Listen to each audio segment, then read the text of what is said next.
السلام علیکم ناظرین، آج کے ویلاگ میں ہم بات کریں گے افغانستان کی صورتحال کے بارے میں، جہاں دن بھر مظاہرے ہوتے رہے اور اس پہ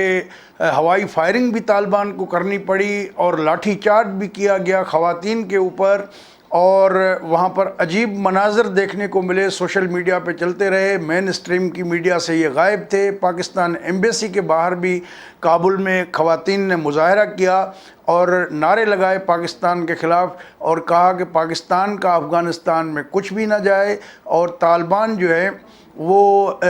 پرو پاکستان گورنمنٹ سمجھی جا رہی ہے۔ طالبان نے ان الزامات کی تردید کی ہے، اور شام گئے جو ہے وہ جو طالبان کے ترجمان ہیں ذبیح اللہ مجاہد، انہوں نے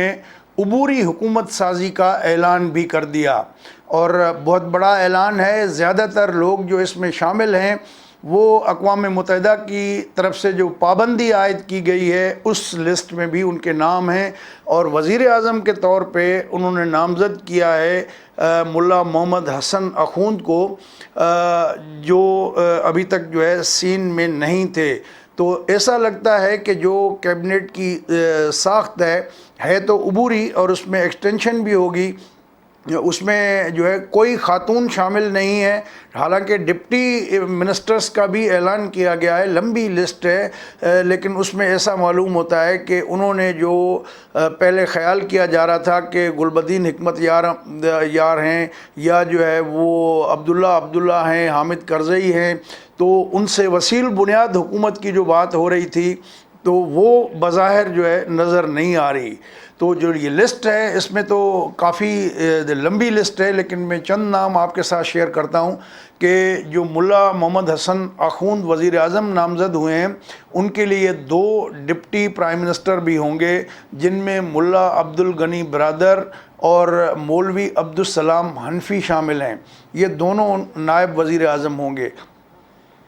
اور اس کے علاوہ مولوی محمد یعقوب مجاہد کو جو ہے وزیر دفاع بنایا گیا ہے۔ یہ بیسیکلی ملا محمد عمر کے جو ہے ملا عمر جو المعروف ان کے صاحبزادے ہیں، ان کو وزیر دفاع بنایا گیا ہے۔ تو ایسا لگ رہا ہے کہ جو لوگ ہیں وہ ملا محمد یعقوب کے اثر سے رکھنے والے جو ہے یہ زیادہ تر لوگ ہیں جو آئے ہیں،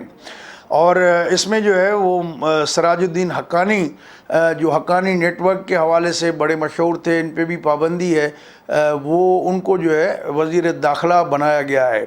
اور امیر خان متقی ہیں، ملا امیر خان متقی کو خارجہ کا قلمدان دیا گیا ہے، اور ملا ہدایت اللہ بدری جو ہے ان کو وزیر خزانہ بنایا گیا ہے، ملا خیر خواہ جو ہیں ان کو اطلاعات کا وزیر بنایا گیا ہے، اور ذبیح اللہ مجاہد جو ہے وہ ان کے نائب ہوں گے۔ تو عبدالباقی حقانی جو ہیں وہ تعلیم کے وزیر ہیں، اور انہوں نے ابھی حال ہی میں اعلان کیا تھا کہ کسی بھی تعلیمی ادارے میں لڑکیوں اور لڑکوں کی مخلوط تعلیم جو ہے وہ نہیں ہوگی، اور پھر ہم نے دیکھا کچھ تصاویر بھی سامنے آئیں کہ کلاس روم کے اندر جو ہے پردہ لگایا گیا ہے، اور ایک طرف بچیاں بیٹھی ہیں ایک طرف بچے بیٹھے ہیں، تو یہ بھی ہمیں نظر آئی۔ حالانکہ بعض علماء کا کہنا ہے کہ سورہ توبہ کے آیت نمبر 71 جو ہے اس میں اللہ تعالیٰ واضح حکم دیتا ہے، جس میں خواتین اور مردوں کو آپس میں ایک دوست کا تعلق کے حوالے سے کہتے ہیں کہ حکومت میں وہ اکٹھے کام کر سکتے ہیں۔ تو اس روح سے کچھ علماء سمجھتے ہیں کہ مخلوط تعلیم بھی جائز ہے، اور یہ بات جو ہے مولانا عزیز اللہ بویو ہیں، سندھ کے ایک عالم دین ہیں، ان کا ایک کلپ بھی وائرل ہوا جس میں انہوں نے یہ نکتہ اٹھایا تھا۔ اور خلیل الرحمن حقانی ہیں، ان کو جو پناہ گزینوں کا محکمہ ہے وہ دیا گیا ہے، اور عبدالحق وثیق جو ہیں انہیں انٹیلیجنس سربراہ بنایا گیا ہے، اور قاری فصیح الدین جو ہیں ان کو آرمی چیف نامزد کیا گیا ہے۔ تو یہ دونوں ڈپٹی جو ہے یہ ملا عمر کے بیٹے جو ہیں ملا محمد یعقوب مجاہد، یہ ان کی کمانڈ میں ہوں گے۔ حاجی ادریس ہیں، ان کو سینٹرل بینک کا گورنر نامزد کیا گیا ہے، اور مولوی عبدالحاکم شریعہ ان کو جو ہے وزیر انصاف بنایا گیا ہے۔ تو یہ تو لسٹ کافی لمبی ہے اور اس میں ڈپٹی منسٹرز کا بھی ہے اور بہت سارے اور عہدوں کا بھی ذکر ہے. اس تفصیل میں ہم نہیں جاتے اور وہ آپ کے علم میں بھی آ جائے گی. لیکن جو دو پہلو ہیں، ایک تو یہ کہ کوئی خاتون شامل نہیں ہے.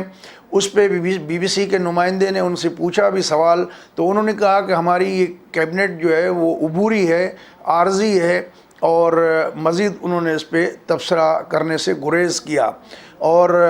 دوسرا اہم نقطہ جو ہے، جیسا کہ ہم نے پہلے بھی کہا کہ جو وسیع البنیاد حکومت کا ایک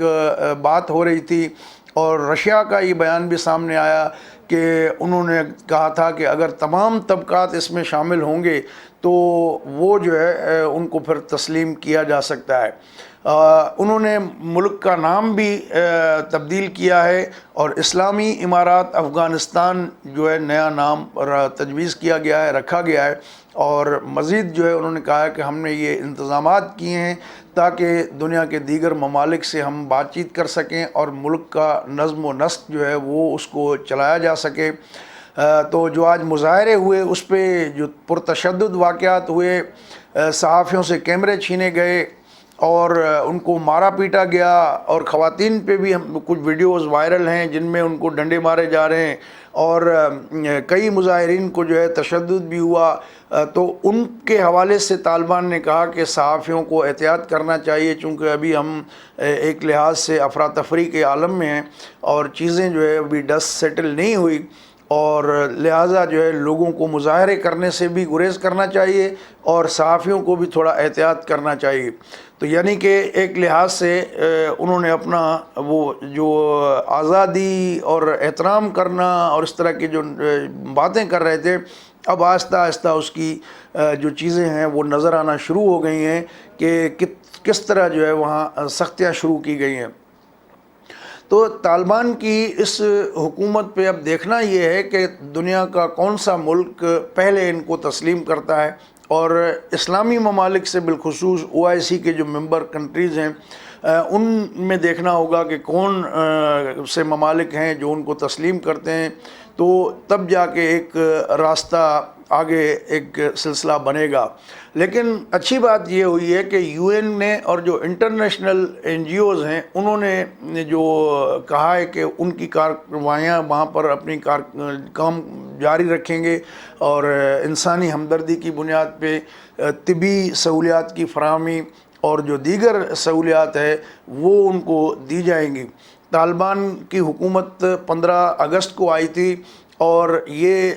7 ستمبر کو جا کے انہوں نے عبوری حکومت کا اعلان کیا. اور اس عرصے کے دوران مختلف لوگوں سے یہ ملاقاتیں بھی ہوتی رہیں، اور پھر یہ باتیں بھی آئیں کہ طالبان کے اندر مختلف گروہوں میں جو اختلافات ہیں جس کی وجہ سے ڈیلے ہو رہی ہے. لہٰذا پھر لوگ نکلے آج بڑی تعداد میں،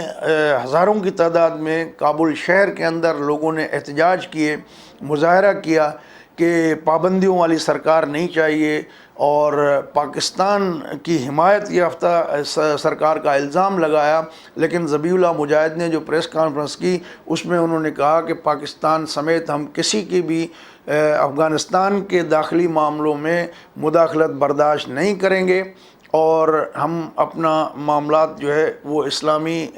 طرز طریقے سے چلائیں گے. جو ان کی لیڈرشپ جو ہے اس سلسلے میں فیصلہ کرے گی تو اسی معاملات کو جو ہے وہ آگے بڑھائیں گے. تو بہرحال ایک مسئلہ تو انہوں نے حل کر دیا کہ طالبان نے عبوری سیٹ اپ کا اعلان کر دیا ہے. اب ظاہر ہے کہ چیزیں اپنے فارم میں آئیں گی، اور دیکھنا یہ ہے کہ جو بیوروکریسی ہے وہاں کی وہ کیسے معاملات کو جو ہے وہ ٹیکل کرتی ہے، کتنا کوآپریٹ کرتی ہے، طالبان کن کو الاؤ کرتے ہیں کہ وہ اپنی ملازمتیں جاری رکھ سکیں، اور پھر جو انٹرنیشنل کمیونٹی سے انہوں نے وعدے کیے ہیں اب ان پہ عمل درآمد جو ہے وہ کس طرح ہوتا ہے. یہ بھی ایک بہت بڑا چیلنج ہوگا، اور طالبان کے جو سافٹ قسم کے اقدامات ہوں گے وہی ان کی دنیا میں ایکسیپٹیبلٹی کا ایک معیار بنیں گے، اور ان کے لیے جو ہے وہ ایک تسلیم کرنے کے حوالے سے جو ہے وہ ایک سبب بن سکتے ہیں. تو اب اصل امتحان جو ہے طالبان کا شروع ہوا ہے، اور دیکھتے ہیں کہ وہ اس میں کس حد تک کامیاب ہوتے ہیں۔ دوستو، اگر یہ ویڈیو آپ کو اچھی لگے تو اپنے دوستوں کے ساتھ شیئر کر دیجیے گا۔ ہمارا چینل سبسکرائب نہیں کیا تو اس کو سبسکرائب کر دیں، اور اپنا خیال رکھیے گا۔ اگلے پروگرام تک اجازت دیں۔ اللہ حافظ۔